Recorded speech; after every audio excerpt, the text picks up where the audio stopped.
આજે આપણે એકદમ ટેસ્ટી અને હેલ્ધી એવા વેજીટેબલથી ભરપૂર ચીલા બનાવવાના છીએ। આ ચીલા તમે બાળકોને લંચ બોક્સમાં પણ આપી શકો છો અને બનાવવા પણ ખૂબ જ સહેલા છે, ફટાફટ બની પણ જાય છે।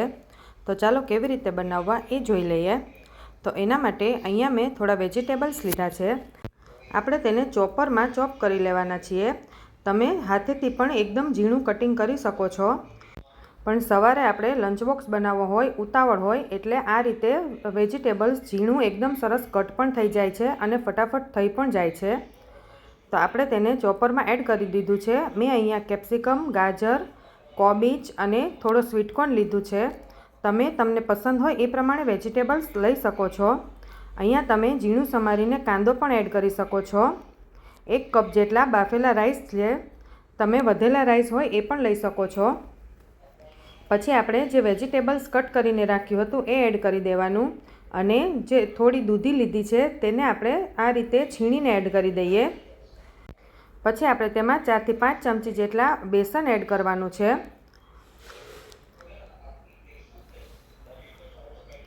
પછી આપણે તેમાં 1 ચમચી જેટલી આદુ મરચાંની પેસ્ટ એડ કરી દઈએ।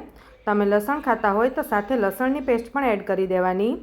હવે થોડા ઝીણા સમારેલા લીલા ધાણા એડ કરી દઈએ।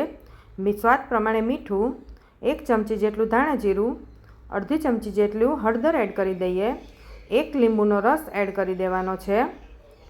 પછી આપણે થોડો એવો ગરમ મસાલો એડ કરી દઈએ। અડધી ચમચી જેટલું લાલ મરચું, થોડું જીરું, 1 ચમચી જેટલા તલ, બધું આપણે સારી રીતે મિક્સ કરી લેવાનું છે। પછી આપણે 1 ચમચી જેટલી ખાંડ પણ એડ કરવાની છે।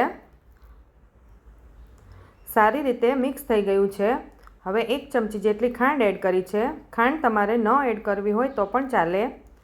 પછી આપણે તેમાં થોડું પાણી એડ કરવાનું છે। પહેલાં એકસાથે અડધો કપ નહીં એડ કરી દેવાનું, થોડું થોડું પાણી એડ કરતું જવાનું અને આ રીતે આપણે મિક્સ કરતું જવાનું છે। તેનું બેટર આપણે એકદમ થીક પણ નથી રાખવાનું અને એકદમ પતલું પણ નથી રાખવાનું। આપણે તેના ચીલા પાડી શકીએ એવું હોવું જોઈએ। મેં અહીંયા લગભગ અડધો કપ જેટલું પાણી લીધું છે। આ રીતનું આપણે બેટર તૈયાર કરી લીધું છે। પછી એક વઘારિયામાં આપણે 2 ચમચી જેટલું તેલ લઈ લેવાનું છે। તેલ ગરમ થાય એટલે આપણે તેમાં રાઈ, થોડું જીરું, થોડી હિંગ એડ કરવાની અને મીઠા લીમડાના પાનને એકદમ ઝીણા કટ કરીને એડ કર્યા છે। હવે તે સારી રીતે સતળાઈ જાય પછી આપણે જે બેટર બનાવ્યું હતું તેમાં એડ કરી દેવાનું છે અને સારી રીતે મિક્સ કરી લેવાનું છે। તો બેટર આપણું તૈયાર થઈ ગયું છે। તો હવે આપણે તેના ચીલા બનાવી લઈએ। તો મેં અહીંયા નોનસ્ટિક પેન લીધી છે, તેમાં આપણે 1 ચમચી જેટલું તેલ આ રીતે લગાવી દઈએ। પછી આ રીતે તમારે નાના મોટા જે સાઇઝના ચીલા બનાવવા હોય એ સાઇઝના તમે બનાવી શકો છો। આપણે લંચ બોક્સ માટે જો બનાવતા હોઈએ તો આ રીતે નાના નાના તમે બનાવીને આપી શકો છો બાળકોને। હવે આપણે એક પેનમાં 3 ચીલા સમાઈ ગયા છે, તો તેને આપણે એકદમ સ્લો ફ્લેમ પર ચડવા દેવાના છે અને ઉપરથી મેં થોડા તલ એડ કર્યા છે। આ રીતે આપણે તલને સ્પ્રિંકલ કરી દેવાના।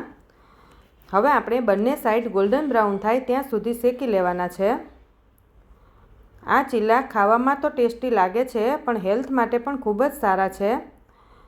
આ રીતે આપણે બંને સાઈડ ગોલ્ડન બ્રાઉન રંગના શેકી લેવાના છે।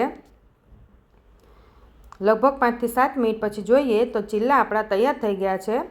તો આપણે તેને સોસ સાથે, ગ્રીન ચટણી સાથે પીરસી શકીએ છીએ। કોઈ મહેમાન આવી જાય સાંજે તો પણ તમે આ નાસ્તામાં બનાવી શકો છો। આ ફટાફટ બની જતી રેસીપી તમે પણ જરૂર ટ્રાય કરજો।